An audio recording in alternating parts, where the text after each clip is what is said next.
The night the Duke of Ashford crossed Margaret Calloway's name off his guest list, he did it slowly. Not because he hesitated, because he wanted to be sure.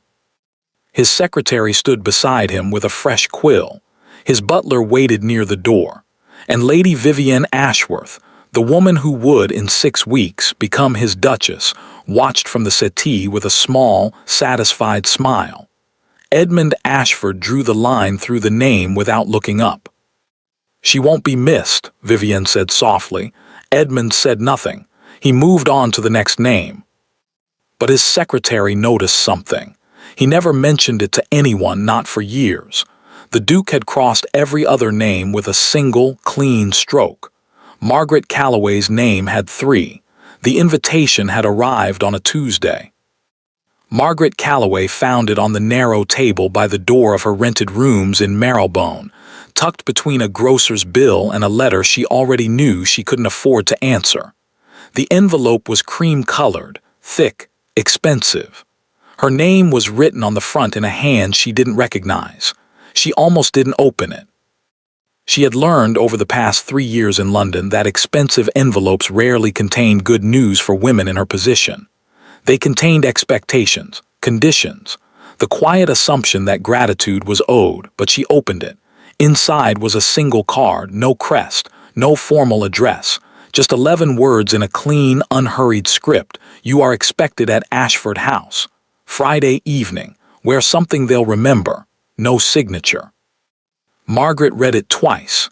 Then she set it down on the table, walked to the window, and looked out at the gray London street below. She knew the handwriting. She had seen it once before on a document her father had signed the year before he died, a document she had never spoken of to anyone, Lord Sinclair.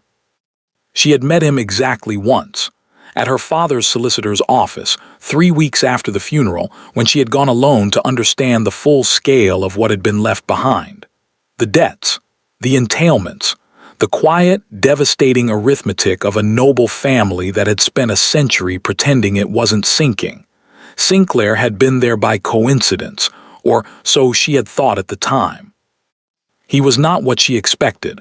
No cruelty in his face, no performance of power. He had simply looked at her across the solicitor's desk and said, very quietly, "Your father was a proud man, Miss Calloway. Pride is expensive. I hope you inherited something more useful." She had not answered him, but she had not forgotten the words. Now, standing in her small room with his note in her hand, Margaret thought about Friday evening, about Ashford House, about the particular kind of humiliation that came from walking into a room full of people who had already decided what you were.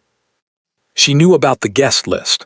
Word traveled even to Marylebone, especially to Marylebone, where half of London's quietly reduced gentlewomen lived and listened and said nothing. She knew her name had been on it. She knew it had been removed. She had heard it from Mrs. Patten downstairs, who had heard it from her daughter, who worked in the kitchens of a house 2 doors from Ashford's. The story, as it came to Margaret, was brief and efficient. The Duke went through the list himself. His fiancée was present. Your name was crossed out. No reason given. Margaret had thanked Mrs. Patten politely, walked back upstairs, and sat very still for a long time. She was not angry. She told herself she was not angry. She was something colder than anger, something that had no name in polite society because polite society did not allow women like her to feel it openly. On Wednesday morning, she sent a reply to Lord Sinclair's note. She used her last good sheet of writing paper. She kept her response to one sentence: "I will require a carriage." His answer came within the hour: "It will be waiting." By Thursday evening, Margaret had done 3 things. First, she had visited the small trunk at the back of her wardrobe, the one she never opened, and taken out the only dress worth taking out. Deep green silk, slightly out of fashion, perfectly preserved. Her mother's. Altered twice already. She examined it in the fading light, turned it once, and hung it on the door. Second, she had written a letter to her father's old solicitor requesting confirmation of a specific document. The response arrived by evening post, 2 lines only, but the 2 lines she needed. Third, and this was the part she did not let herself think about too carefully, she had allowed herself to remember the last time she had been inside Ashford House. Not as a guest, not through the front door. She had been 19. The late Duke, Edmund's father, had still been alive. Her own father had brought her to a private meeting, one she had not been told the subject of in advance. She had sat in the entrance hall for 2 hours while the men talked behind closed doors. Edmund Ashford had walked through that hall once. He had been perhaps 23, dressed for riding, clearly in a hurry. He had glanced at her the way one glanced at furniture and continued walking. She had not existed to him. She wondered if that had changed. She suspected it had not. It didn't matter. Friday was not about Edmund Ashford. The carriage arrived at 8:30. Black, unmarked, pulled by 2 gray horses. The driver did not speak. Margaret descended her front steps without looking back at the house, settled into the seat and folded her hands in her lap. The streets of London moved past the window, gaslight and cobblestone, the sounds of another season beginning, wealth performing itself for anyone who cared to watch. Margaret did not watch. She looked at her hands. She thought about the document in her father's files. She thought about the 11 words on that cream-colored card, where something they'll remember, she had. Outside, London glittered. Inside the carriage, Margaret Calloway sat straight-backed and silent, and she did not allow herself to feel anything she could not afford. The horses turned onto Ashford Street. The house came into view, every window blazing, carriages lined along the front, the sound of music drifting out into the cold night air. And then the carriage slowed and stopped. Not at the front entrance, at the side gate. Margaret looked at the gate for a moment. Then she looked at the driver. The driver said nothing. Margaret understood. She picked up her small evening bag. She straightened her spine. And she opened the carriage door herself before the driver could move, before anyone could offer a hand, and she stepped down onto the cobblestones. She stood at the side gate of Ashford House, alone in her dead mother's green silk dress, and she looked at the door she was apparently meant to use. Then she heard footsteps behind her.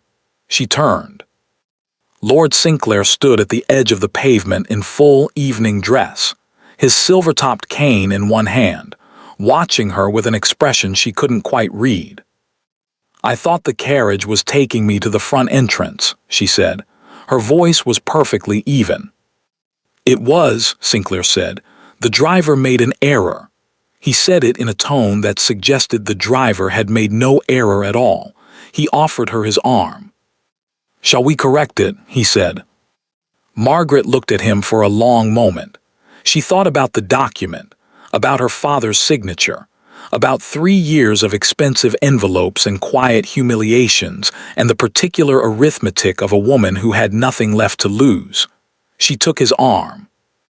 They walked around to the front of the house together, and Lord Sinclair nodded once to the footman at the top of the steps, and the doors opened.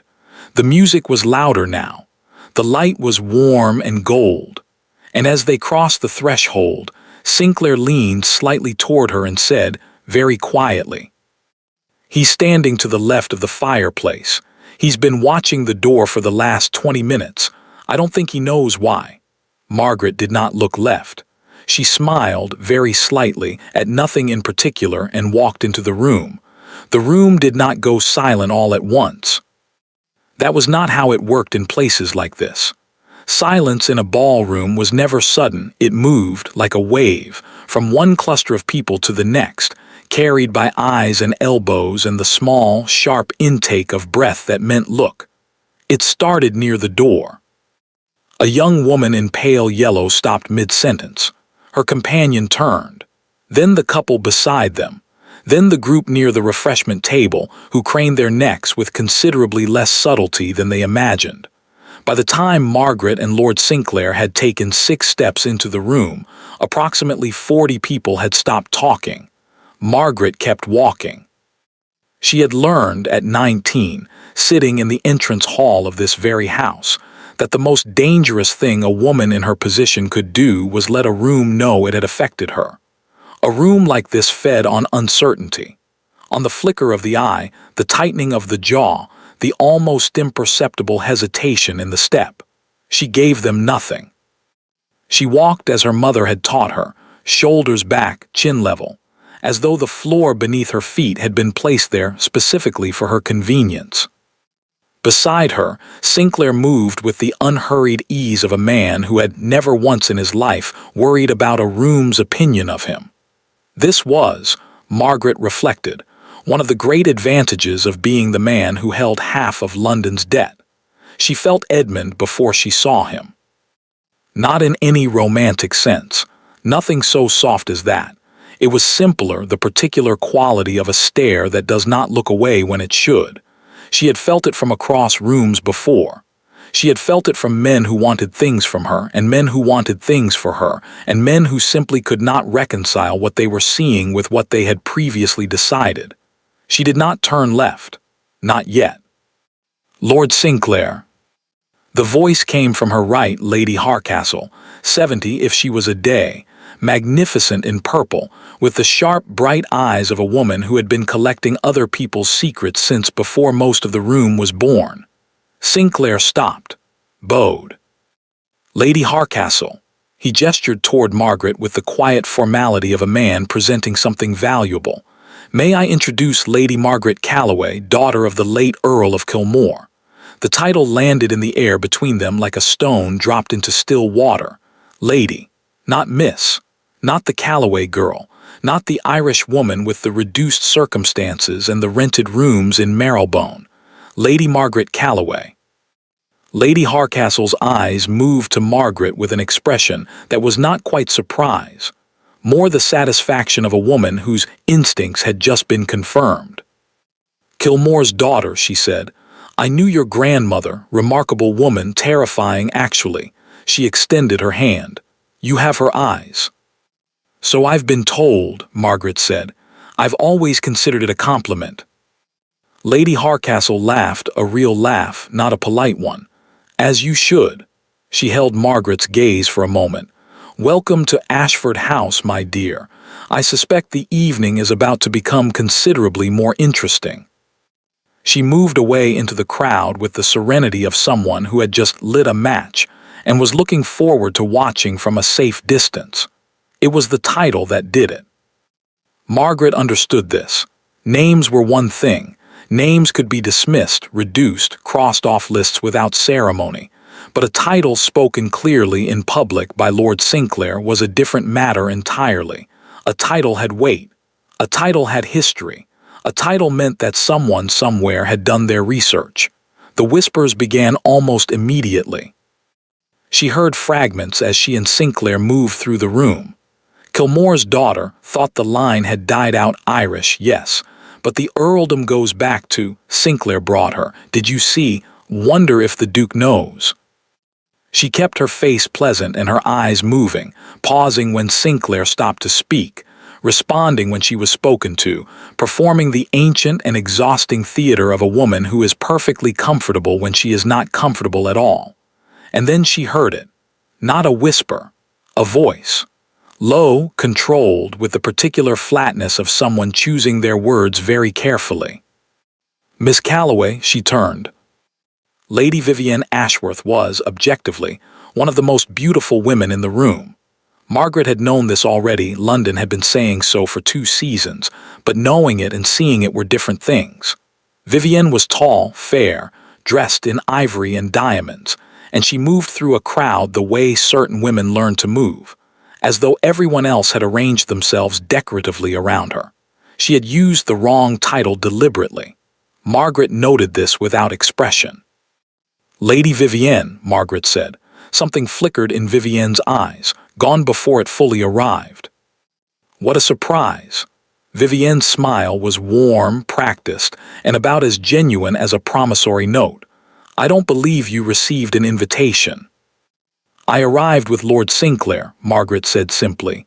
I assumed that was sufficient. Lord Sinclair. Vivienne repeated the name in a tone that somehow managed to be both respectful and dismissive simultaneously. A considerable skill. Yes, he does rather make his own rules, doesn't he? She tilted her head slightly. "That dress is lovely. Is it new?" "No," Margaret said. "It was my mother's." A beat of silence. Vivienne's smile held. "How sentimental," she said softly. "How practical," Margaret replied, in exactly the same tone. Sinclair, who had been engaged in conversation 3 feet away and had heard every word, disguised what might have been a cough. Vivienne looked at Margaret for one more moment, the look of a woman recalculating, and then she smiled again, wider this time, and said, "I do hope you enjoy the evening." She leaned in just slightly, the way women leaned in when they wanted a sentence to land. "While it lasts." She moved away. Margaret watched her go. Then she turned very deliberately and looked to the left of the fireplace. Edmund Ashford was watching her. She had known he would be. Sinclair had told her. And even without Sinclair's warning, she would have known. She could feel it still. That particular quality of a stare that refused to release. He was taller than she remembered, broader. The years had done what years did to men like him, settled something in the jaw, put a stillness behind the eyes that could be mistaken for calm by people who didn't look closely enough. Margaret looked closely enough. He was not calm. He stood with a glass in his hand that he had not drunk from in some time, and his expression was the expression of a man who had asked himself a question and was deeply unhappy with the answer. Their eyes met. Margaret held it for 3 full seconds, long enough to be deliberate, not long enough to be anything else, and then she turned away. She accepted a glass of champagne from a passing footman. She did not look back. But across the room, Edmund Ashford set down his untouched glass on the mantelpiece and said nothing to the 3 men who were talking at him, because he was no longer hearing a single word they said.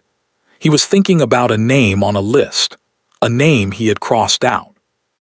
A name that was, somehow, currently standing in the center of his ballroom in green silk, being introduced as Lady Margaret Calloway, a title he had not known existed on the arm of the one man in England whose goodwill Edmund could not afford to lose.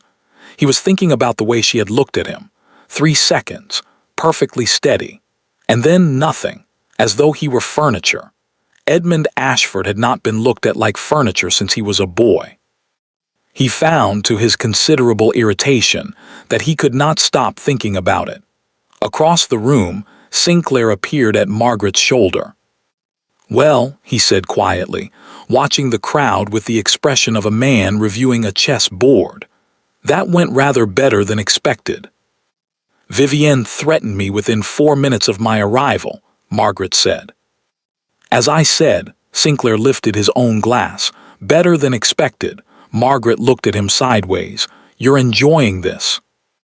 "I am enjoying," Sinclair said carefully, "watching a young woman who should have been enjoying evenings like this for the past 3 years finally standing in the room she was always supposed to be in."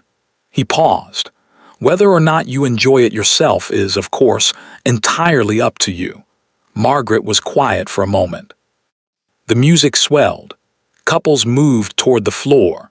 Somewhere behind her, she could hear Vivienne laughing at something, the laugh of a woman performing confidence for an audience. "He looked," Margaret said finally, "not a question." "He hasn't stopped," Sinclair said. Margaret nodded once. She smoothed the silk of her mother's dress with one hand, a small, private gesture that she allowed herself because no one was watching that closely. "Good," she said quietly. And she smiled, not at Sinclair, not at the room, not at Edmund Ashford standing motionless beside his fireplace. She smiled at nothing in particular, and it was the most devastating thing anyone had seen all evening. Edmund found Sinclair at 20 minutes past 11. Or rather, and this was a distinction Edmund would think about later, Edmund found Sinclair exactly where Sinclair had positioned himself to be found. Near the east corridor, slightly removed from the main room, with a clear sightline to the door and a glass of brandy he had been holding long enough that it had reached room temperature. Waiting. Edmund did not think about this at the time. He was not, at 20 minutes past 11, thinking with particular clarity about anything. "A word," Edmund said. "Of course," Sinclair said pleasantly, as though the request were a mild surprise. They moved into the corridor. A footman appeared and then, reading something in Edmund's expression, disappeared again with admirable efficiency. Edmund waited until the door closed. Then he said, "What are you doing with her?" Sinclair considered the question with the unhurried patience of a man who had been asked questions like this many times, and had never once felt the need to rush his answer. "Attending your ball," he said, "which was, I believe, the stated purpose of this evening." "Don't." The word came out harder than Edmund intended. He adjusted, breathed. "She wasn't on the list," he said, more controlled now. "You know she wasn't on the list." "I did notice that, yes." "Then you understand my question."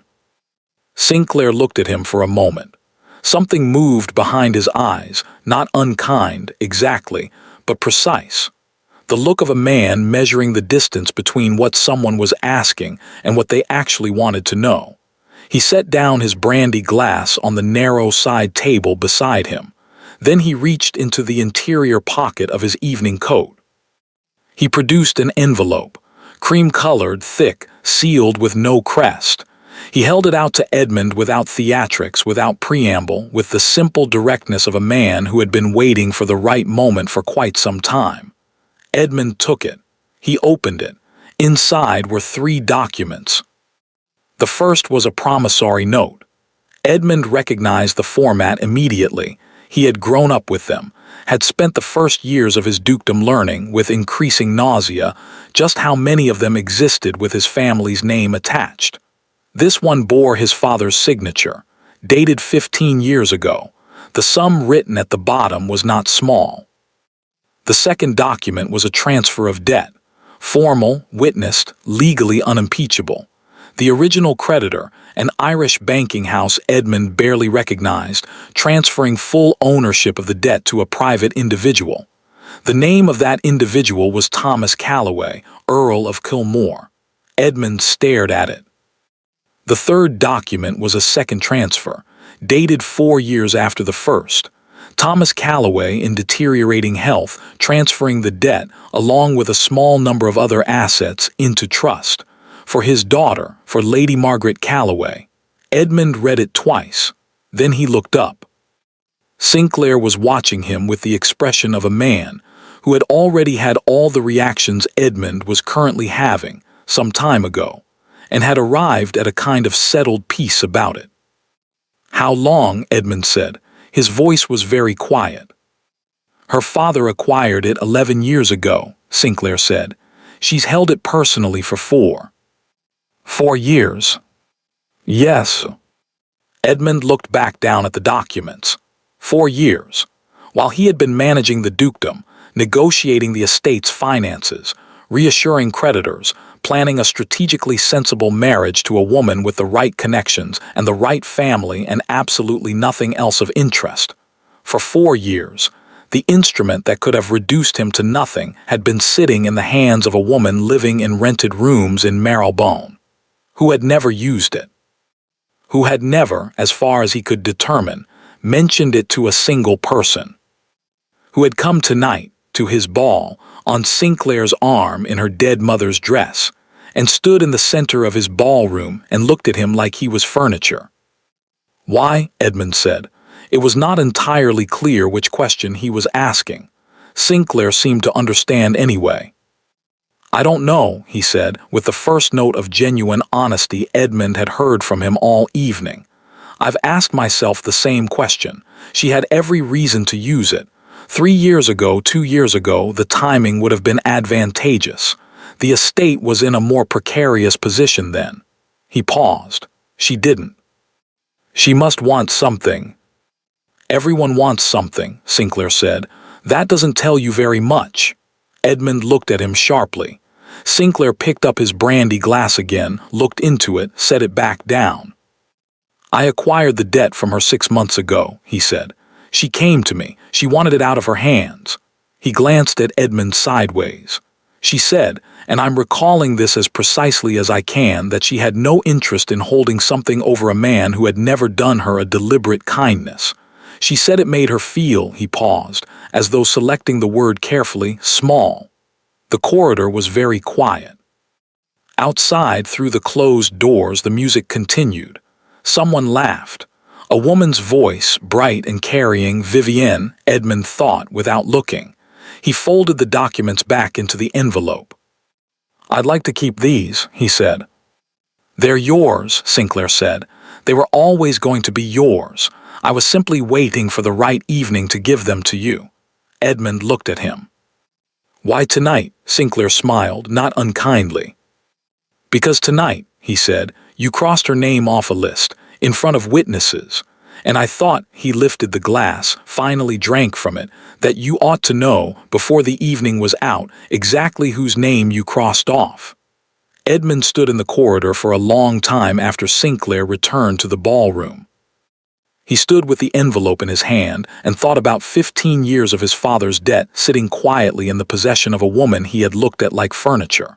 He thought about 3 years, 4 years of her saying nothing, doing nothing, absorbing the loss of everything her family had been without reaching for the one instrument that could have changed her position entirely.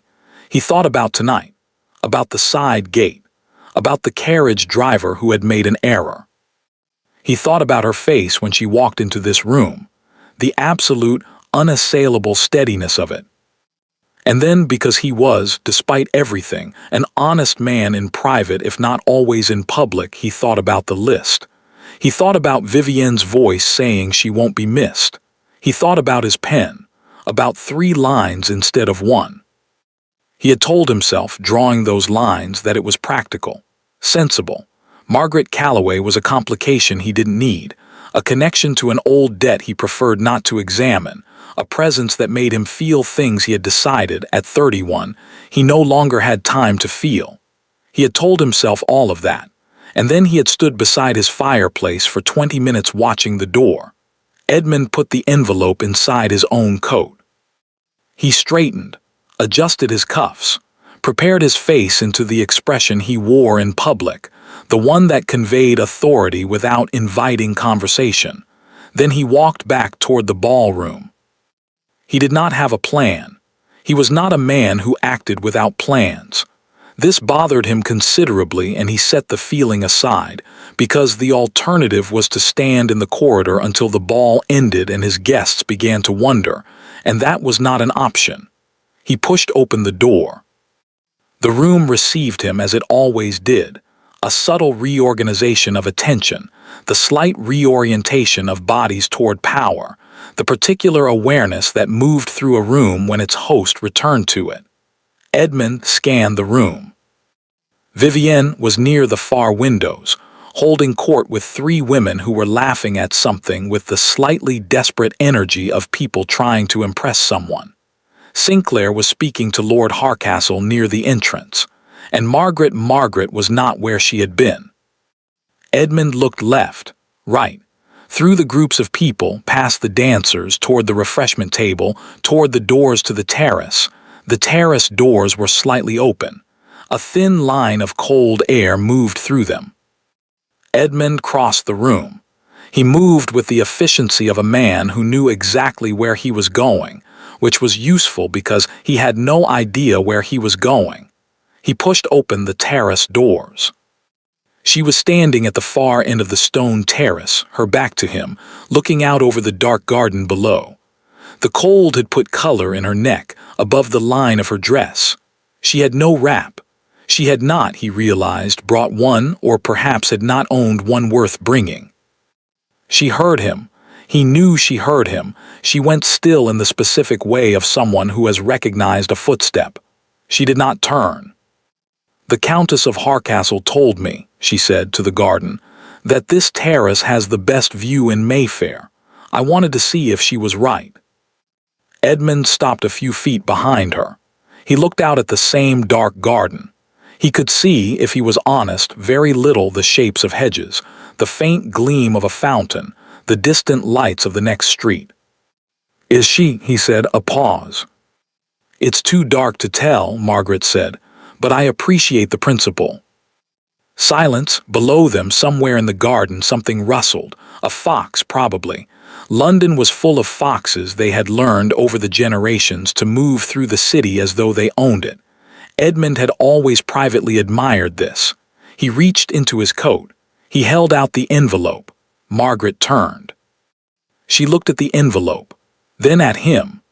Her expression was careful, not closed, not guarded, but careful, in the way of someone who has learned that gifts and documents from powerful men tend to arrive with conditions attached. "Open it," he said. She took it. She turned it over once, broke the seal, withdrew the documents. He watched her read. She was very still while she read. Only her eyes moved. He watched her reach the third document, the transfer into her name, and stop. Read it again. Her jaw tightened very slightly.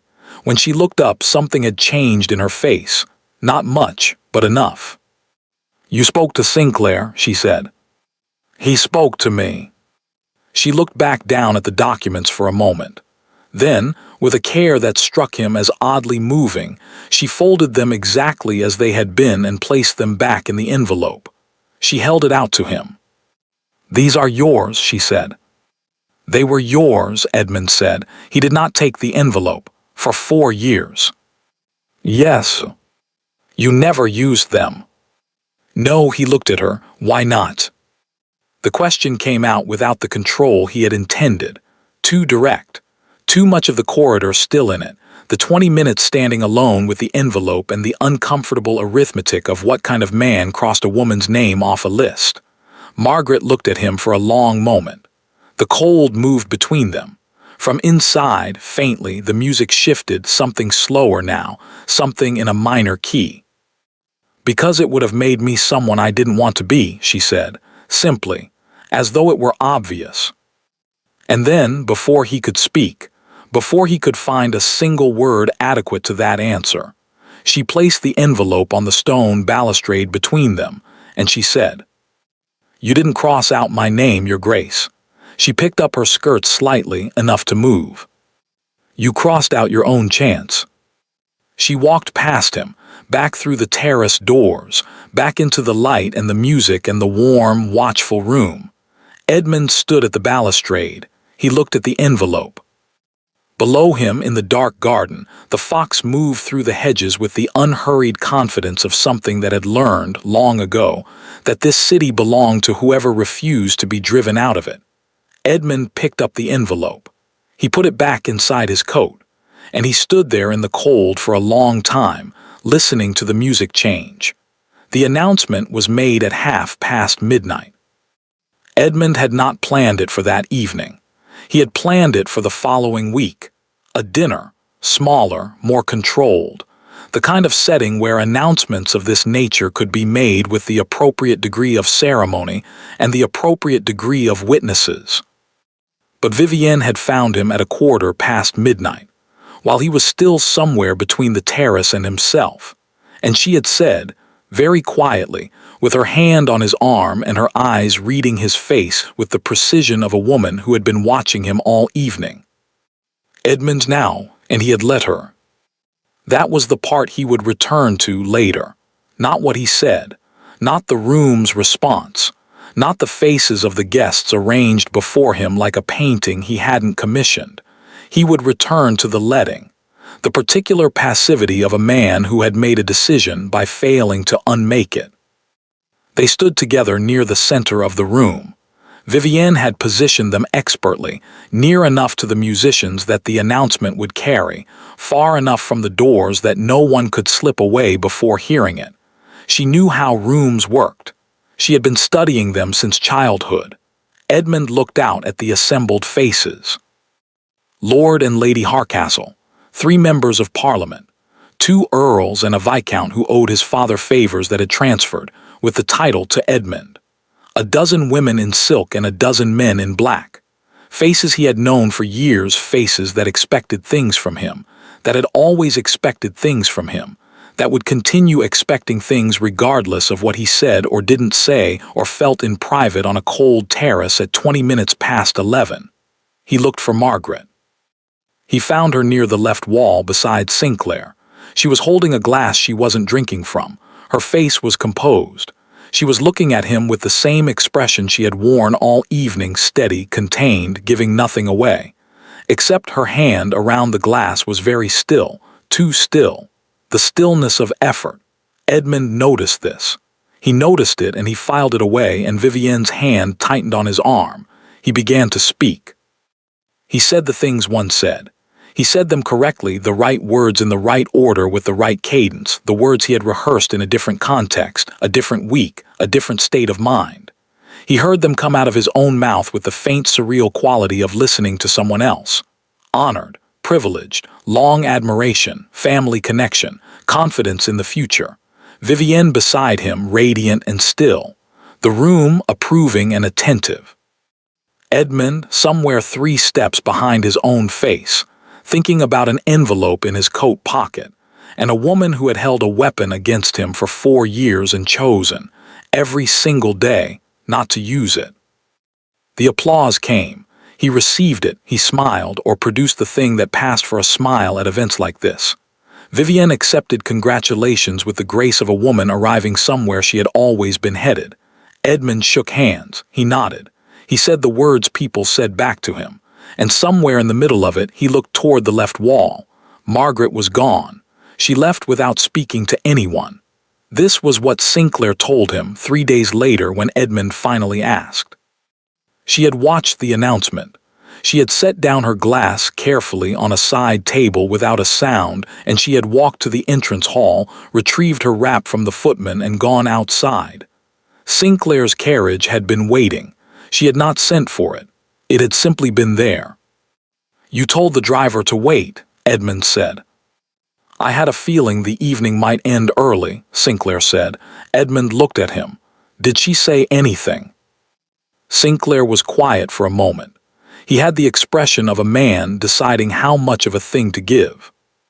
"She said," he offered finally, "thank you for the evening." And then she looked back at the house for a moment. He paused. And then she said, "It was exactly what I expected."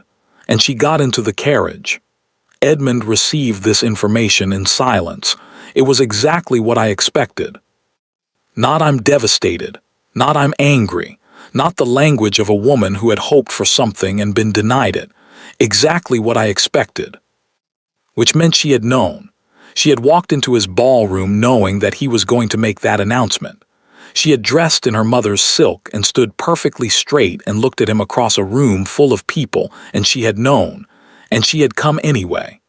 Edmund thought about this for a very long time after Sinclair left. The days after the announcement had their own texture. London did what London did. Congratulations arrived, cards, letters, the occasional personal call. Vivienne managed the social machinery with expert hands, deploying herself through drawing rooms and morning calls with the efficiency of a general securing territory. Edmund managed the dukedom. He answered correspondence. He attended 2 parliamentary sessions and a committee meeting and a dinner at his club where 3 men told him he'd made an excellent choice, and he agreed with them. He slept badly. This was not new. He had slept badly for years. But there was a specific quality to the sleeplessness now, a particular shape of wakefulness at 3 in the morning, lying in the dark of the Ashford House master bedroom, looking at the ceiling and returning with the relentlessness of water finding a crack to the same sequence of images. A pen, 3 lines instead of 1, a terrace, a woman's back. You crossed out your own chance, a left wall, an empty space. It was exactly what I expected. On the 5th day after the ball, a small item appeared in one of the society columns. Edmund read it over breakfast. His secretary had placed it on the tray with the other papers, either deliberately or without awareness of its significance. Edmund suspected the former. The item was brief. It occupied perhaps 4 lines at the bottom of a page, in the section typically reserved for minor social observations, and the movements of people not quite important enough for the main columns. We note with interest the presence at the Ashford Ball last Friday of Lady Margaret Calloway, daughter of the late Thomas Calloway, Earl of Kilmore, previously believed to have retired from society. Lady Margaret appeared in excellent health and was observed in close conversation with Lord Sinclair, whose own recent business activities in the Irish markets have attracted some attention. The Kilmore earldom, dormant these 3 years, may perhaps be considered dormant no longer. Edmund read it twice. Dormant no longer. Someone had written that. Someone had chosen those words in that order and placed them in a newspaper where 20,000 people would read them over breakfast. He thought about Sinclair, about the timing. He thought about the word dormant, the implication of something sleeping, gathering itself, waiting. He set down the paper. Across the breakfast table, in the chair Vivienne had taken to occupying during morning calls, she did not yet live in the house. They were not yet married, but she had begun to occupy its spaces with the gradual confidence of a woman measuring curtains. Vivienne was reading her own correspondence. She looked up. Her eyes went to the newspaper in his hands. Something moved in her face. Fast, controlled, gone. "Anything interesting?" she asked. "No," Edmund said. He folded the paper. He drank his coffee, and he thought about Margaret Calloway in 4 lines at the bottom of a page. Dormant no longer. He did not go to Marylebone. He thought about it. He was honest enough with himself to admit that he thought about it, but he did not go. There was no reasonable pretext. There was no version of Edmund Ashford arriving at a woman's rented rooms in Marylebone 6 days after announcing his engagement that did not mean something he could not afford to mean. So he didn't go. He sent a letter instead. He wrote it 4 times. The first 3 versions were too much, too explanatory, too revealing, containing things he had not decided to say. The 4th version was 6 lines. Miss Calloway, I am in possession of documents which I understand were previously yours. I wish to discuss their disposition at your convenience. I suggest the reading room at Harcastle House, which Lady Harcastle has indicated is available Tuesday afternoon. I am also, he stopped at that line for a long time. He finished it. I am also aware that the manner in which your name was handled prior to the ball was not consistent with your standing or your character. I offer no excuse for it. Ashford, he sent it before he could write a 5th version. Her reply came the following morning. 1 line, Tuesday is convenient. No salutation. No closing. No acknowledgement of the 2nd paragraph. Edmund looked at the single line for a long time. Then he put it in his coat pocket, in the same place he had been carrying the envelope. He told himself this meant nothing.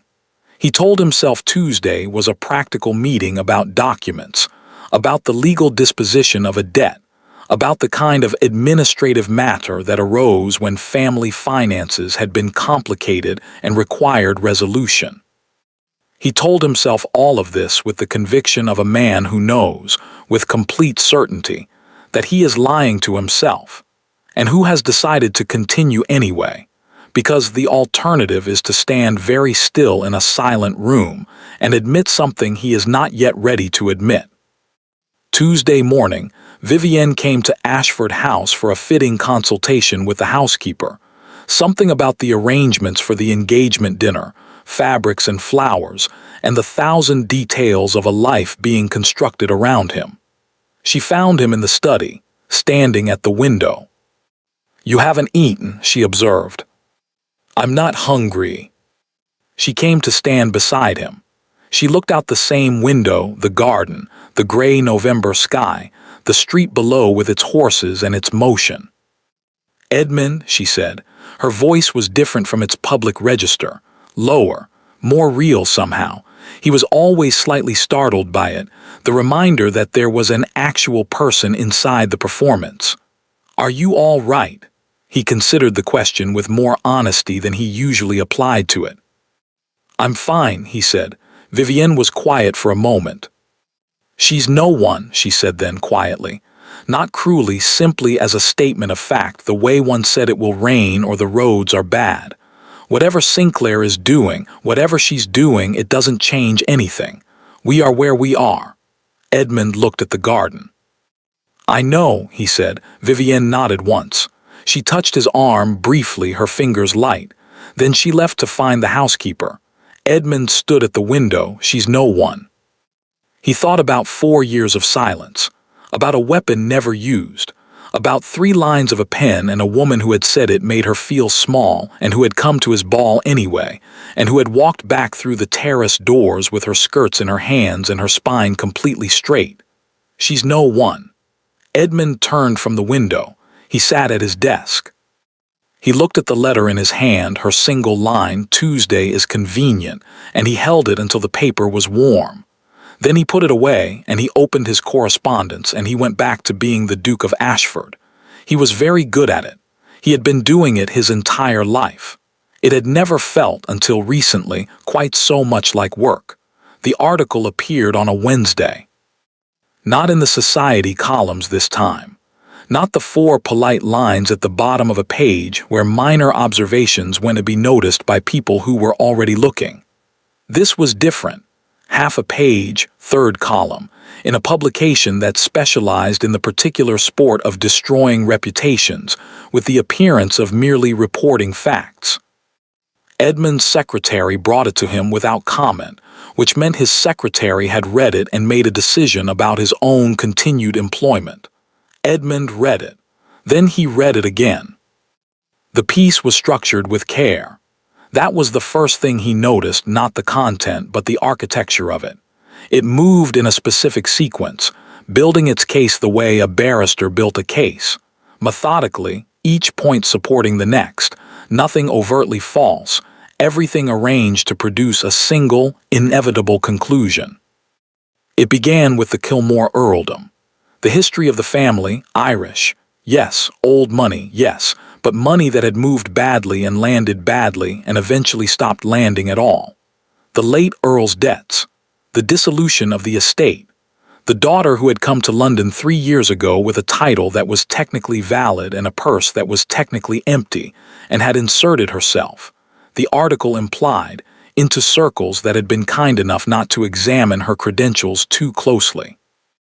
Then it moved to Sinclair.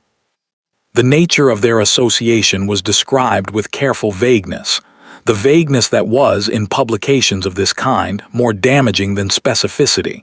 Close acquaintance, frequent consultation, a relationship whose precise character has prompted some discussion in informed circles, nothing stated, everything implied. Then it moved to the ball. The uninvited arrival, the borrowed consequence of Sinclair's arm, the dress, and here Edmund's jaw tightened because someone had described the dress, had described it as an aging piece of Irish sentiment entirely unsuited to the occasion, and the manner in which Lady Margaret had moved through the room, which the article characterized as a performance of confidence notable for its aggressive quality in a woman of uncertain standing. Aggressive. Edmund set the paper down. He picked it up again. The final paragraph was the most precise and therefore the most vicious. It noted that the Kilmore line, despite recent attempts to revive its social presence, remained without property, without income, and without the London connections necessary to sustain the kind of visibility Lady Margaret appeared to be pursuing. It noted that the Earl of Kilmore's Irish associations, specifically, a family connection to a Mr. Padraig O'Sealeg, currently involved in trade negotiations Edmund didn't recognize, were of a nature that London society might reasonably wish to examine before extending its full welcome. And then, in the last line, almost as an afterthought, one wonders, naturally, what draws a woman of Lady Margaret's particular circumstances to attend the engagement ball of the Duke of Ashford uninvited. One wonders further what she hoped to find there that was worth the considerable risk to what little remains of her reputation. Edmund put the paper face down on his desk. He sat very still. The fire in the grate ticked. Outside, rain had begun, a fine, gray, relentless London rain that made the windows look like they were thinking. He thought about the article, about its structure, about the precision of it, the specific details that required proximity, access, the particular knowledge of someone who had been in the same room. He thought about Vivienne saying on the terrace the night of the ball, "I do hope you enjoy the evening, while it lasts." He thought about her hand on his arm at breakfast. She's no one. He sent for Vivienne at noon. She arrived at 1, which told him she had needed the hour to prepare. She came into the study in pale blue, composed, with the expression of a woman who had considered several versions of this conversation and selected the one she intended to have. Edmund did not speak immediately. He let the silence do some of the work. He had learned this from his father, the utility of silence in a room, the way it pressed on people, the particular discomfort of waiting for a man who was not yet ready to talk. Vivienne sat. She folded her hands. She waited. Edmund placed the newspaper on the desk between them. She looked at it. Something crossed her face, so fast that only a man who had been watching for it would have caught it. But Edmund had been watching. "I've seen it," she said. "Have you?" "Everyone has seen it by now." Her voice was even. "It's that sort of publication." "Vivienne," she looked up. "Did you speak to them?" he said, not a question. The flatness of a statement waiting to be confirmed or denied. A pause, 2 seconds, 3. "I spoke to someone," she said, "who I understood to be discreet." The room was very quiet. "She came to your ball uninvited," Vivienne said. Her voice had changed, still controlled, but something underneath it now, something with pressure behind it. "On Sinclair's arm, with a title no one had heard in years, positioned in the center of your room like she had every right to be there. While I was," she stopped, adjusted. "I was protecting what we have, Edmund. I was protecting our future. By destroying her reputation. By managing a situation you weren't managing." Edmund looked at her. Vivienne held his gaze. She was not afraid of him. He had always known this about her, had even admired it at certain points. She was a woman who had calculated the terms of this relationship with the same precision she applied to everything, and she had decided she could hold her ground in it. "She has nothing," Vivienne said, more quietly now. "She came to London with a hollow title and borrowed consequence, and she attached herself to a man who collects other people's leverage for entertainment. Whatever she is to you," she paused on the words deliberately, "she is not what you need. She is not what this family needs. And I will not apologize for understanding that when you apparently could not." Silence. Edmund said, "Leave the article alone. Publish nothing further." Vivienne's eyes narrowed slightly. "Edmund." "I am not asking." The words landed quietly. They did not need volume. Vivienne stood. She picked up her gloves from the arm of the chair. She moved to the door with the controlled grace of a woman who was not going to give him the satisfaction of seeing her hurry. At the door, she stopped. She turned. "I read the society column," she said. "The one from last week, dormant no longer." She looked at him steadily. "Sinclair wrote that, or had it written. You know that." Edmund said nothing. "He's been planning this for some time," she said. "Whatever this is. And you're standing in the middle of it, Edmund, and you're letting yourself be managed by a man who collects debt and a woman who comes to other people's parties in dead women's dresses, and you're calling it." She stopped. Her voice was very precise. "What are you calling it?" Edmund said nothing. Vivienne looked at him for one more moment. Then she left. The door closed behind her, not loudly. That was somehow worse. By Thursday morning, the article had done its work. This was the speed of it. This was what Edmund had forgotten, or perhaps had never fully understood because he had never been its target. A piece in that publication, circulated on Wednesday, reached drawing rooms by Thursday breakfast. It shaped conversations he wasn't in. It moved through morning calls and afternoon visits, gathering momentum with each telling, accumulating the small embellishments and elaborations that turned an article into a story. And a story, once it began moving through London's social machinery, was nearly impossible to stop. He heard it from Hardcastle, who called on Thursday afternoon with the uncomfortable expression of a man delivering news he had not asked to carry. "There's talk," Hardcastle said, settling into the chair across from Edmund's desk with the heaviness of his 70 years. "You know the sort, nothing specific, nothing that can be pinned, but the kind that settles." He looked at Edmund carefully. The girl's name is being said in a certain tone now. You know the tone. Edmund knew the tone. Lady Hardcastle is not pleased, Hardcastle added, somewhat unnecessarily. No, Edmund said. I imagine she isn't. Hardcastle was quiet for a moment. He looked at the fire. He had the look of a man assembling something. My wife, he said carefully, has a theory about where that article originated. Edmund waited. She hasn't shared it with me directly, Hardcastle said, but she's canceled 2 engagements this week that both happen to involve your fiancé, and my wife doesn't cancel engagements. He paused. She considers it rude. On Thursday evening, Edmund did something he had told himself he would not do. He went to Marylebone. He told himself it was about the Tuesday meeting, a preliminary conversation, a matter of logistics. He told himself this as he ordered the plain carriage, not the crested one. He told himself this as he gave the driver the address. He told himself this as he rode through the gray November streets, watching London go about its business around him with the complete indifference of a city that had seen everything. He stopped telling himself at some point between Mayfair and Marylebone, and simply sat with the truth of where he was going and why. Mrs. Patton answered the door.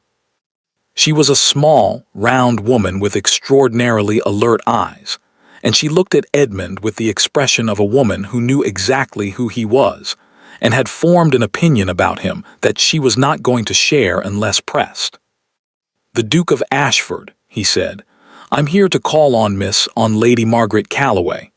Mrs. Patton's eyes moved over him with the thoroughness of a customs inspection. She's in, she said. Whether she's receiving is another matter. She left him on the step. Edmund stood on the narrow front step of a Marylebone lodging house in the rain and waited, which was not something he did habitually, and which he found, to his surprise, entirely appropriate. Mrs. Patton returned. First floor, she said. Mind the 3rd step it catches. Margaret was standing when he came in. Not arranged, not the strategic positioning of a woman who had prepared for a visitor. She had clearly been at the small writing desk by the window and had stood when she heard the steps on the stair, and she was holding a letter in her hand that she had not had time to put down. The room was small.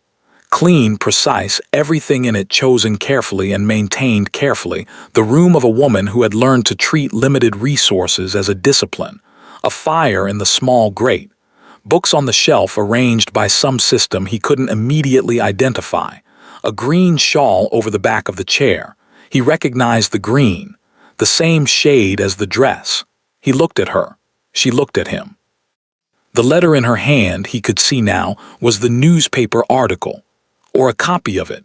Someone had sent it to her, Sinclair, probably, or Lady Hardcastle, or Mrs. Patton from downstairs with her extraordinarily alert eyes.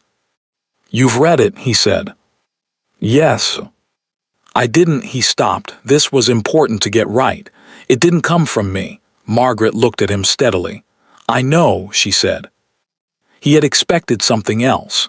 Some version of doubt, or the withholding of judgment, or the particular careful neutrality of a person who had learned not to extend trust without evidence. Instead, I know, simple, without hesitation. How, he said. Something moved in her face, not quite a smile, because it was too precise to be useful to you. You would have no reason to put that in a paper.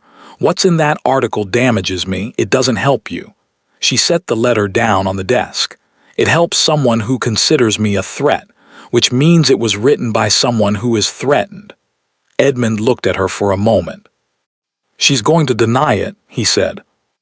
Of course she is. I can't prove it. No, Margaret agreed. You can't. Silence, the rain against the window, the fire. The article mentioned Padre Gosileg, Edmund said. A family connection. I don't know the name. Something changed in Margaret's expression. Not alarm, something more complex. Something that looked, from a certain angle, almost like a card being placed on a table after a long game of holding it. She moved to the desk. She opened the small drawer. She produced a document different from the one Sinclair had given him, smaller, more recent, and she held it out. Edmund crossed the room and took it. He read it. He read it again. He looked up. "Your mother's brother," he said. "Yes. He's the Irish representative for the Northern Trade Agreement." "Yes." Edmund looked at the document. The Northern Trade Agreement, he knew it. He had been following its progress for 8 months. It was the largest commercial arrangement between England and Ireland in 30 years. Every significant financier in London had a position on it. Sinclair had a position on it. "If this goes through," Edmund said slowly, "and your connection to Oseleg becomes—" "Known," Margaret said. "Known," he agreed. "Then the article becomes a very expensive mistake for whoever wrote it." She said it without satisfaction, simply. "My uncle has been trying to reach me for 6 months. I didn't respond because I wasn't certain of his intentions. I became certain last week." She paused. "I was going to tell Sinclair on Tuesday." Edmund looked at her. "You were going to tell me on Tuesday," he said. She met his eyes. "I was going to tell Sinclair. What you did with the information was going to be your decision." He held her gaze. "And now?" Margaret was quiet for a moment. The rain moved against the glass. In the street below, someone was calling to someone else, a brief, ordinary exchange, the city going about its life. "Now someone has printed my name in a newspaper in a tone designed to ensure I am not received anywhere," she said, "which means Tuesday may be too late." She looked at him with the steady, even directness that he was beginning to understand was simply how she looked at things she had decided to face. "So I'm telling you now." Edmund stood in the small room with the document in his hand and the fire behind her and the rain on the glass and thought, with the clarity that occasionally arrived in moments one had not prepared for, that he had spent 31 years learning to calculate everything. Risk, return, advantage, exposure. He had crossed her name off a list because she was a variable he couldn't calculate. He understood now that this had been the most expensive mistake of his adult life. Not because of the debt, not because of the trade agreement, not because of the man in Ireland whose name had appeared in a newspaper and whose significance Vivienne had just, catastrophically, drawn the entire city's attention to. Because of the woman standing in front of him in a room the size of his dressing room, in a green shawl the color of her dead mother's dress, holding nothing back and asking for nothing, and telling him the truth. "I'm going to need to make some arrangements," he said. Margaret nodded once. "I'll call on Sinclair tonight." "He'll be expecting you," she said, which meant she knew Sinclair well enough to know how he moved, which meant the three of them, Margaret, Sinclair, and the documents and the trade agreement and the 4 years of silence, had always been a system, had always been moving towards something. Edmund had simply been the last to understand what. "Tuesday," he said, "Harcastle House. We proceed as arranged." "Yes." He moved toward the door, stopped. He did not turn around, because if he turned around he would look at her again, and he had reached the limit of what he could look at without saying something he could not take back. "The third step," he said, "on the stair." "It catches," Margaret said. "Yes, thank you." He went down the stairs. He minded the third step. He came out into the marrowbone rain and stood on the pavement for a moment before getting into the carriage. He did not think about her face. He thought about it the entire way home. The engagement dinner was held on a Friday. Ashford House had been dressed for it, flowers Edmund hadn't ordered, candles in arrangements he didn't recognize. The particular transformation that occurred when Vivienne's taste moved through a room and rearranged it according to her own geometry. It was beautiful. He acknowledged this honestly. She had an eye for these things, a genuine gift for the orchestration of spaces and occasions, and the dining room looked exactly as a room should look when a duke announced to 40 people that his future was settled. Edmund stood at the head of the table and thought about Tuesday. Tuesday had lasted 4 hours.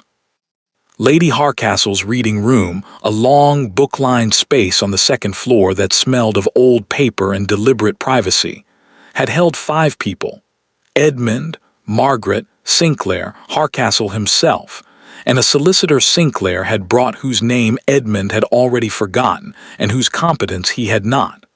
They had laid everything on the table.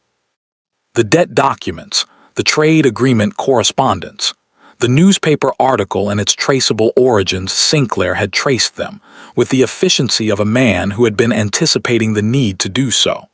The family connection to O'Sealeg, the legal standing of the Kilmore earldom and what its revival meant in the context of the northern negotiations. It was a long table. By the end, it was covered. Edmund had sat across from Margaret for 4 hours and watched her present information with the quiet precision of a woman who had been managing complexity alone for years and had simply never had an audience for it. No performance, no positioning. She answered questions directly, acknowledged what she didn't know, and twice corrected Sinclair on points of detail with a matter-of-factness that made the solicitor look up from his papers. Sinclair had caught Edmund's eye at one of these moments. Edmund had looked away. At the end of the 4 hours, Harcastle had leaned back in his chair and said, with the satisfaction of a man completing a puzzle he'd been handed in pieces, "Well, that's rather a different picture than the one in the paper, isn't it?" Margaret had said nothing. Edmund had said, yes. He had spoken to Vivienne on Wednesday. The conversation had been brief. Not because there was little to say, there was a great deal to say, more than either of them could say cleanly in one room without the weight of it becoming too much to manage. But Edmund had learned, from 31 years of managing Ashford affairs, that the length of a conversation was not proportional to its importance. Some of the most consequential things he had ever said had been short. He told her about the trade agreement, about O'Sealeg, about what the article had done, not to Margaret's reputation, though he told her that too, but to the careful architecture of a negotiation that had been 8 months in the building, and that now had Vivienne's fingerprints on the part of it that had been deliberately damaged. Vivienne had listened. She was very good at listening. She absorbed information with the stillness of someone filing it, sorting it, reassessing. When he finished, she was quiet for a long moment. "I didn't know about the trade agreement," she said. "I know. I wouldn't have," she stopped, started again. "I was protecting us." "I know that too." She looked at him. Something in her face had shifted, not collapsed, not broken, but moved. The expression of a woman who had run a very precise calculation and arrived at an answer she had not expected. "Is this about the agreement," she said carefully, "or is this about her?" Edmund looked at her. He gave her the truth. He owed her that. "Both," he said. The word sat in the room between them. Vivienne looked at him for a long time. He could see her assembling it, taking the week since the ball itself, the terrace, his face during the announcement, the Tuesday meeting he had told her about, the Wednesday conversation. Assembling it the way she assembled everything, thoroughly, without sentimentality, with the clear, cold intelligence that had always been her most honest quality. "You haven't done anything," she said. "A statement, not an accusation." "No." "But you want to." He didn't answer. He didn't need to. Vivienne looked at the window for a moment, then she looked back at him. "I deserve better than a man who is in this room with me and somewhere else entirely," she said. Her voice was very even. "I have always deserved that." "Yes," Edmund said, "you have." She stood. She was very composed. He watched her and thought that she was, in her way, formidable, had always been formidable, and that she would be entirely fine, would recalibrate with the efficiency of someone who had been planning for contingencies since childhood, would find exactly what she deserved and probably improve upon it. "I'll have my mother contact the solicitors," she said. "I'll have mine do the same." At the door she paused, not the dramatic pause of the night of the ball, something quieter, more real. "Edmund," she said. He looked at her. Don't cross her name off anything else, she said. She left. That had been Wednesday. Now it was Friday, and 40 people were seated at his dining table, and none of them knew yet. Edmund looked at the faces, familiar, expectant, arranged around silver and candlelight, and the assumption that this evening would proceed as advertised. He saw Hardcastle at the far end, who knew and whose expression was the careful neutrality of a man watching a controlled demolition. He saw two of Vivienne's cousins who did not know and who were going to have thoughts about it. He saw the parliamentary men who would be interested in the trade agreement angle. He did not see Margaret. She had not been invited. He had not invited her, not for this. This was not her evening to be in. He picked up his glass. 40 faces turned toward him. He had written the speech himself. No secretary, no assistants. 3 drafts, the final one 2 pages, set aside this morning in favor of something he had decided, standing in front of his dressing mirror at 7 o'clock, would be better said without paper. He began to speak. He spoke about the dukedom, about the history of the Ashford family, 4 generations, this house, the particular weight of a name that had been built by people he had never met and would be carried by people he hadn't yet imagined. He spoke about what it meant to manage that weight responsibly, about the decisions that responsibility required. The table was very quiet. He spoke about the Northern Trade Agreement. Briefly, precisely, enough for the parliamentary men to sit forward, enough for the financial men to exchange glances. He said that recent events had clarified its significance and that Ashford would be lending its formal support to the negotiation, alongside a number of other parties whose involvement he would be making public in the coming days. He saw Hardcastle's eyebrows rise slightly. He took a breath. He said, "I also owe this room a correction." The silence changed quality. "An announcement was made in this house 3 weeks ago," he said. "It was premature. The lady in question and I have reached an understanding, privately and without acrimony, and I ask that she be treated by everyone in this room with the respect she is owed. She acted with more integrity than the situation required of her, and I will not have that obscured." No one moved. "I regret," Edmund said, "that I am not in a position to offer more explanation this evening. I can tell you that the matters involved are more complex than they appeared and that the complexity was of my own making." He paused. "That is all I will say about it." He picked up his glass. "I would ask you to drink," he said, "to the Ashford estate and its future, whatever shape that future takes."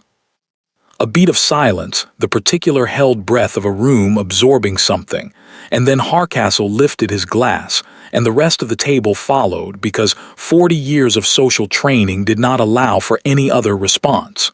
They drank. Edmund set down his glass. He sat. The table began slowly to breathe again, the murmur of conversation restarting, the rustle of a social occasion reassembling itself around a new shape. He could hear it moving, the story being revised in real time, the recalculations being made, the whispers that would leave this room and enter London by morning. He ate his dinner. He spoke when spoken to. He answered questions about the trade agreement with the composed efficiency of a man who had been managing public scrutiny since he was 19 and knew how to hold a line. And at the end of the table, Hardcastle caught his eye and gave him the small, almost imperceptible nod of a man who had seen a difficult thing done cleanly. Vivienne arrived at 9:15. Edmund had not expected this. He had not expected her to come. They had not discussed the dinner, had not discussed the speech, had understood between them that the dissolution of their arrangement was a private matter being handled through solicitors and would eventually become public in its own time. She was in ivory, not the same dress, but the same color, as though she had decided not to change that particular thing about herself. She came through the drawing-room door with the composure of a woman who had made a choice about how she was going to do this and was doing it. The room noticed immediately. Edmund rose. She came toward him with the directness of someone who was not going to be intercepted by anyone else first. She stopped before him, and she looked at him and she said, quietly enough that only he could hear, "I decided it was better to come." He understood. She was controlling the story, arriving on her own terms, managing the room's perception, refusing to let her absence become the thing people talked about. It was, he thought, exactly what he would have done. "Thank you," he said. She looked at him. "Don't thank me, I'm doing this for myself." "I know," he said. "That's why I'm thanking you." Something moved in her face. Then she turned to the nearest cluster of guests and produced a smile of such practiced warmth that 3 people immediately relaxed, and the room exhaled, and the evening moved forward. Edmund watched her work the room for a moment. Then he stepped out through the side door. The corridor was quiet. He stood with his back against the wall and really breathed, for the first time in what felt like several weeks, and looked at the ceiling. He thought about tomorrow. He had sent a note to Sinclair that afternoon. Brief, specific, the trade agreement, the formal Ashford support, a request for a meeting on Monday to discuss the public statement. Sinclair had replied within the hour, "Monday suits. Bring the documents." He had not sent a note to Margaret. He had written one. He had written 3, which appeared to be his number, 3 attempts at things before he either found the right version or gave up. The first had been too formal, the architecture of a business communication carrying too much emotional freight. The second had been the opposite, too much, too direct, too much of the corridor at the ball still audible in it. The third he had carried in his pocket for 2 days and not sent. He took it out now. He looked at it. It said, "There are several matters I would like to discuss with you that are not related to the documents or the trade agreement or anything that requires a solicitor or a reading room. I am aware this is not a simple thing to ask. I am asking anyway." He folded it. He put it back in his pocket. From the drawing room he could hear the party continuing, the murmur of voices, the sound of someone playing the piano, Vivienne's laugh, genuine for once, in response to something someone had said. Tomorrow, he thought. He would send it tomorrow. He straightened, adjusted his cuffs, prepared his face. He walked back into the room. He sent it that night. Not tomorrow. That night at 11 o'clock, sitting at his desk with the fire burning low, he took the letter out of his coat pocket one more time. He read it. He added one line at the bottom, 4 words, "At your convenience, always." He sealed it. He gave it to the night footman with instructions for morning delivery. Then he went to bed. He slept. For the first time in 3 weeks, without interruption, without the ceiling and its particular 3 o'clock quality, without the weight of things unresolved pressing on his chest like an architectural problem he hadn't solved. He slept, and outside, London went about its nighttime business, and in a room on the first floor of a house in Marylebone, a letter was waiting to be delivered. The letter arrived at 8:30. Margaret was at the writing desk when Mrs. Patton brought it up, not because she was writing anything, but because the desk was where she went when she needed to think and didn't want to pace. She had been sitting there for 20 minutes with a cup of tea she hadn't drunk, looking at the rain on the window, thinking about nothing specific and everything at once. Mrs. Patton set the letter on the desk without comment. Margaret looked at the handwriting on the front. She did not open it immediately. She had taught herself over 3 years of letters that arrived with conditions inside them, to give herself a moment before opening things, a breath, the small deliberate act of deciding to be ready. She was not sure she was ready. She opened it. She read it twice. The first time quickly, the way one read things when the heart was moving faster than the mind. The second time slowly, the way one read things when one needed to be certain of what one had actually read, and not what one had hoped to read. "There are several matters I would like to discuss with you that are not related to the documents or the trade agreement or anything that requires a solicitor or a reading room. I am aware this is not a simple thing to ask. I am asking anyway. At your convenience, always." She set the letter down. She picked up her tea. It was cold. She drank it anyway. Outside, the rain continued. The same gray, relentless rain that had been falling since Wednesday, as though London had decided to hold its breath and weep quietly while waiting for something to resolve. Margaret looked at the letter. She thought about the night of the ball, the terrace, the cold, his face when she had said you crossed out your own chance, the specific quality of stillness that had come over him, not the stillness of a man receiving a blow, but the stillness of a man recognizing something he had not expected to recognize. She thought about Marylebone, his carriage in the street, his face in her small room, the way he had moved through it, taking up more space than the room was designed for, looking at everything with the careful attention of someone trying to understand a language they hadn't been taught. She thought about 4 years. She thought about the weapon she hadn't used and the word she had given Sinclair, small, and how she had meant it exactly.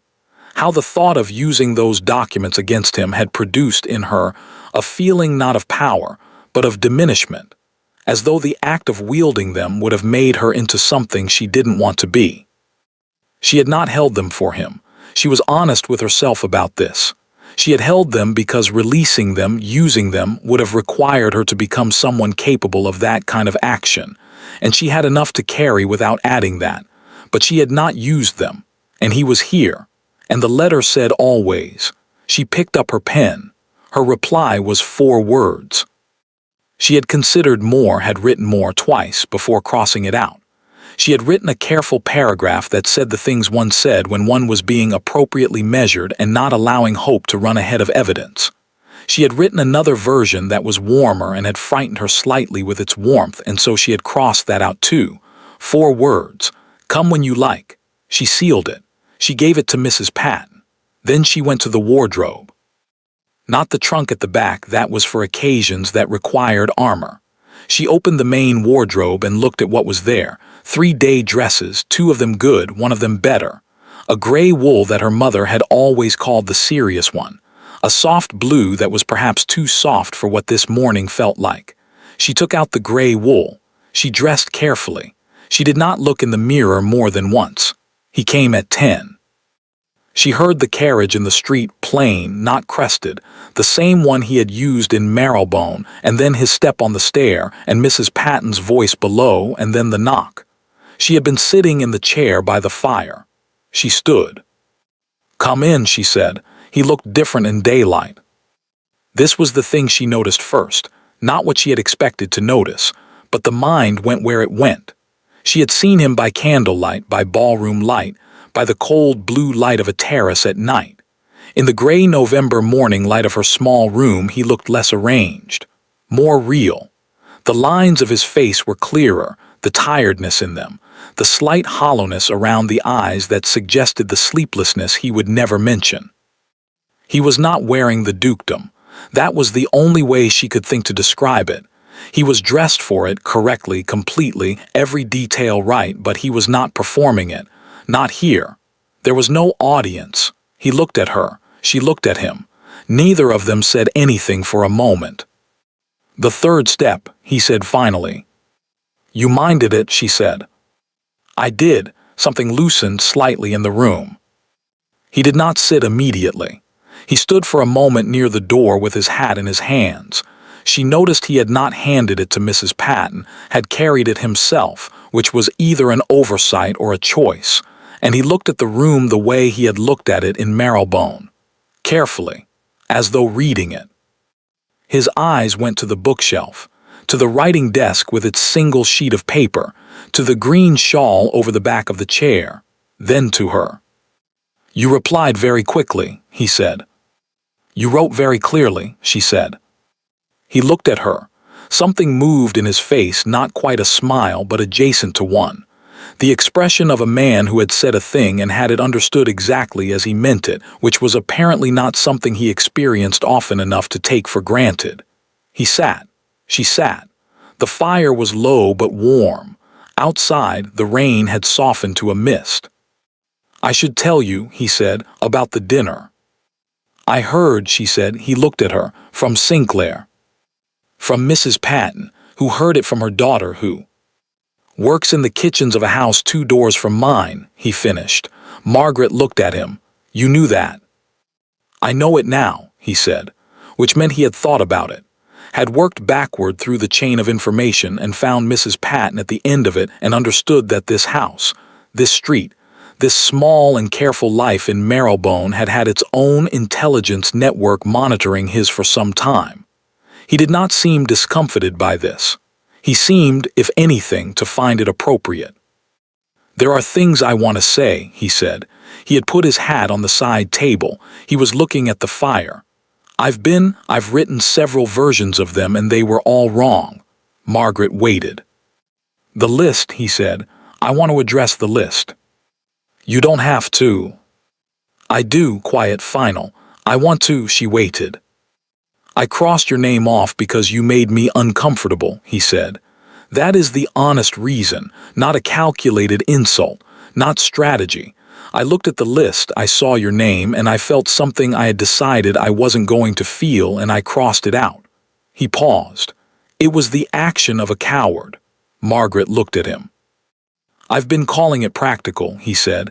Sensible. I've been telling myself it was about the engagement and the appropriate management of complications. He stopped. It was cowardice. That is all it was. The fire ticked. I know, Margaret said. He looked at her sharply. I don't mean that unkindly, she said. I mean I knew. Not at the time I was, she paused, selecting the word carefully, angry. But later I understood. You were afraid of something and you removed it. It's a very human thing to do. He looked at her for a long moment. You are remarkably generous, he said, for a woman I treated badly. I'm not generous, she said. I simply see no use in carrying a version of events that makes everything harder. He was quiet. Then, 4 years. Yes. The debt you could have. I know what I could have done. Why didn't you? She had answered this on the terrace. She had given him the clean version. It would have made me someone I didn't want to be. It was true. It was also not complete. She looked at the fire. Because I had read your father's letters, she said. He went very still. They came with the documents, she said. My father kept them. Your father wrote to him twice when the debt was first extended. She paused. They were not the letters of a man who didn't care about his family. He was ashamed. He was trying to manage something that had gotten ahead of him, and he was writing to my father because my father was the only creditor who hadn't gone to the papers. She looked up. Your father said, in the second letter, he said he had a son. That the son didn't know the extent of it, that he hoped to resolve it before the son had to carry it. Edmund had not moved.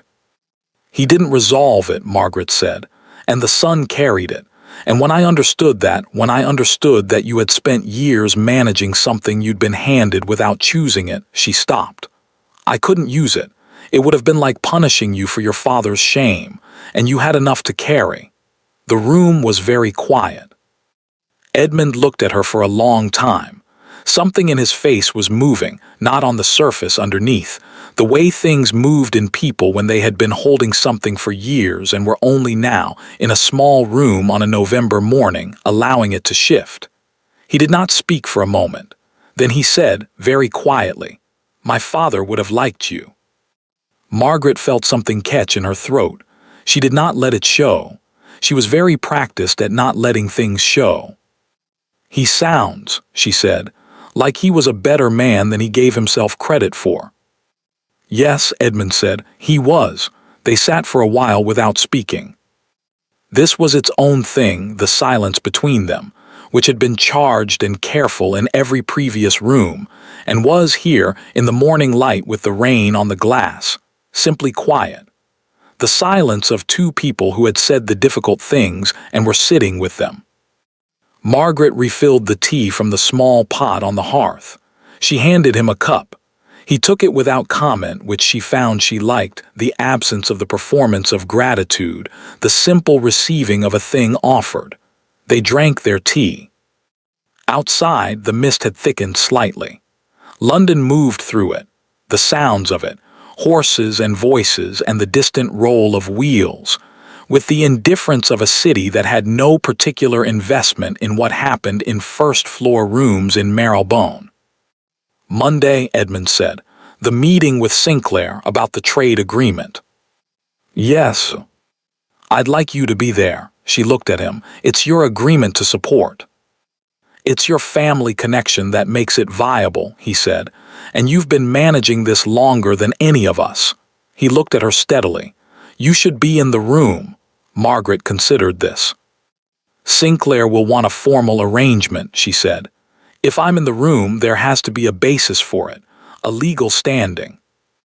Yes, Edmund said, I know. She looked at him, he looked at her. I have a proposal, he said, that addresses the legal standing. The fire, the rain, the tea cooling in her hands. Does it, she said. It does. He set down his cup. He reached into his coat, the same movement she had seen on the terrace the night of the ball, reaching for the envelope. But this time his hand came out empty. He had not brought documents. He had not brought anything official or sealed or witnessed. He had come with his hat in his hand.